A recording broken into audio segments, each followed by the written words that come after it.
Muli po, isang magandang hapon ng linggo mga kabarangay. Susugal lamang po natin yung ginawa nating content kanina. So ngayon po ay talagang positibo na. Yes po, positive na po na nagsulong po ng panukalang batas. Itong si Amy Marcos. Ito nga pong SB number 2067 na nag-aamyenda. Yes po, aamyendahan itong Republic Act 12232. Pag-usapan po natin. Siyempre po, bago ang lahat, kayo po ay aking inaanyayahan na mag-subscribe. Sa mga hindi pa po nakapag-subscribe, yung napadaan lang sa channel na ito, na mag-subscribe na po kayo. Kung gusto po ninyo yung ganitong mga usapin, pakiclick po ang notification bell at all para palagi po kayong updated sa aking mga bagong videos. So, ito nga pong SB number 2067 na panukala po ng mga senador sa pangunguna po nitong si Senador Amy Marcos. Yun nga po ay para amyendahan ito pong RA 12232, itong barangay election na dapat sana po ay magaganap sa November 2, 2026. So ito po ay kanilang aamyendahan at i-atras po from November 2, 2026 ay magiging unang Lunes po. Yes po, unang Lunes ng Oktubre taong 2027. At ayon po, dito po kay Amy Marcos ay baka daw hindi po kasi makaboto yung mga Pilipino dahil napakasagrado po sa kanila nitong All Souls Day. Yes po, mas uunahin ng mga Pilipino na gunitain or bisitahin ang kanilang mga mahal sa buhay na yumao. Para nakalimutan na nitong si Madam Amy na sila po ang gumawa ng batas na ito na 12232 na nagtakda itong ng November 2 nga na All Souls Day na kunwestiyon ng maraming mga Pilipino. Kaya lamang po ito po ay naaprubahan or kinatigan po ng Korte Suprema. Kaya naging ganap na batas ito nga pong Republic Act 12232. At ngayon nga po ay kanilang aamyendahan para iatras nga na naman. Yun po ang mga dahilan nila. Isa na nga po doon yung baka daw walang boboto dahil mas uunahin nga ito pong mahalaga at napakabanal na tradisyon nating mga Pilipino, ang All Souls Day. At ganoon din po, para daw po magamit yung pondo para dito, yung 16 billion or higit pa or more or less na pwedeng gamitin daw pandagdag ayuda, tulong sa pambili ng krudo, ng gasolina at ng pagkain mga kabarangay. So kung mapapansin po, bagay matagal na nating napansin na talagang pinagluloko po tayo ng ilang mga mambabatas. Yes po, napaka linaw po mga kabarangay na ito po ay long-term plan na nila. Kagaya po ng mga lagi ko pong sinasabi sa mga nauna ko pong mga content, ang tunay na pakay po ng mga ito ay 2029 talaga. Para nga pong magamit nila, mahawakan sa liig, ito pong mga nakaupong mga barangay officials natin. At para po, malinawan tayo mga kabarangay, yung ating mga nakaupo po ngayon ay hindi na po mandato. Yes po, sila po ay hold over capacity na lamang. Appointed na lamang sila actually. At i-extend na naman po nila ang kanilang appointment mga kabarangay. Kaya hindi na naman po kung sakasakali na may isabatas ito, pirmahan ng Pangulo at katigan uli ng Korte Suprema, yan po ang mangyayari. October 2027 na po ang halalan. Na kapag sumapit po o bago sumapit ang October 27, ang October, unang Lunes, 2027, hindi pa rin po tayo nakakatiyak mga kabarangay na matutuloy na po ito dahil pwede na naman nila itong amyendahan. Kaya sana po mga kabarangay, lalong-lalo na po yung gustong matuloy na po ang halalan, ay magkaisa po tayo, magsama-sama po tayo, suportahan po natin ang mga taong kukontra at lalaban para dito. Dahil yung ilan po na nakaupo, uulitin ko po, ilan, hindi ko nila lahat, talagang kakampihan sa mga nagakda at nagsulong nito Siyempre po, sino ba ang makikinabang? Eh di ba ito po na mga nakaupo ngayon, may mga ginawa man o wala, eh hindi naman po nila kasalanan kung ma-extend na naman sila, hindi po ba? So, hindi po natin sila kinakalaban dahil wala naman po silang kasalanan dito eh. Hindi naman sila yung nag-extend ng sarili nilang termino. Ito po mga mambabatas dahil nga kasi gusto silang gamitin para po sa 2028 national at local election.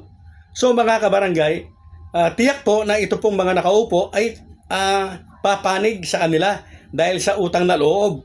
So tayo po sana ay wag na sumali dyan sa kanila. Kontrahin na po natin sila. Malapit na po ang 2028 mga kabarangay. Sana ay maalis yung ating pagkamalilimutin. Ano po? Pagdating ng halalan, nakakalimutan natin yung mga taong gumagahasa sa ating demokrasya. Sana po ay sa 2028, uunahan ko na po kayo at hindi rin po ako titigil sa paggawa ng content patungkol po sa mga taong yan na talagang sinasamantala po talaga nila ang kanilang power or abuse of power talaga ang kanila pong ginagawa.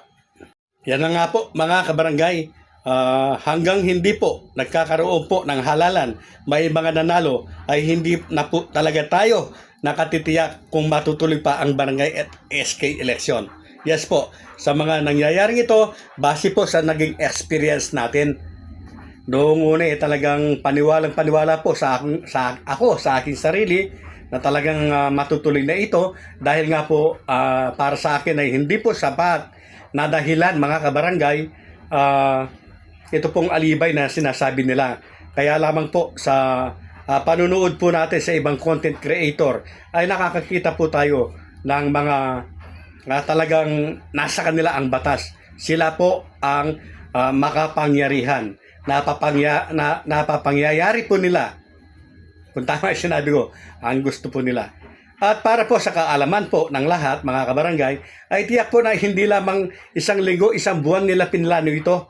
Maaaring after na manalo po sila, after nakatigan ng korte, ang postponement po noong nakaraang halalan na para sana ay December 1, 2025, ay maaaring nagpupulong po yan, nag-uusap yan para po sa susunod na hakbang nila. Ito nga pong after na maipanalo nila, maisabatas, itong RA 12232 ay nagplano na naman yan, nag-isip na naman po sila na maaaring gawin nila para ma-postpone na naman itong halalang ito. Yan nga po yung amendment na isinusulong po nila ngayon. Ang pag-amyenda, pag-atras. Mga kabarangay, magiging paulit-ulit na lamang po ito kung wala pong kikilos.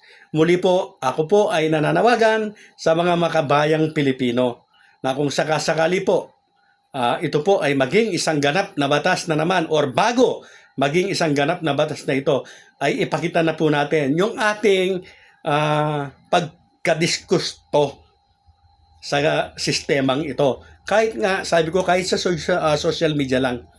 Hindi po ako nagyayaya ng pag-aaklas ng rally. Hindi po. Pwede po nating ipakita yan ang ating saloobin sa pamamagitan po ng social media sa mapayapang paraan, mga kabarangay. Dahil tiyak po na itong mga nakaupo, may ginawa mo o wala, ay talagang pabor at papanig po sila sa mga nagsusulong nito. Sigurado po yan. Kaya sana po ay magsama-sama din tayo. Tulungan po natin yung mga taong kokontra para dito. Dahil kung wala pong kokontra, may kumontra na nga. Nagawa pa nila di lalo na kapag walang kumontra, mga kabarangay, ipahayag po natin na hindi na po tama ang muling pagpopospon ng barangay at SK election. Bilang karagdagan pa po, mga kabarangay, ito nga pong krisis nga na nangyayari sa atin. Ito nga daw pong pagtaas ng krudo, ng gasolina. Baka daw po walang pamasahe at hindi naboboto itong mga botante.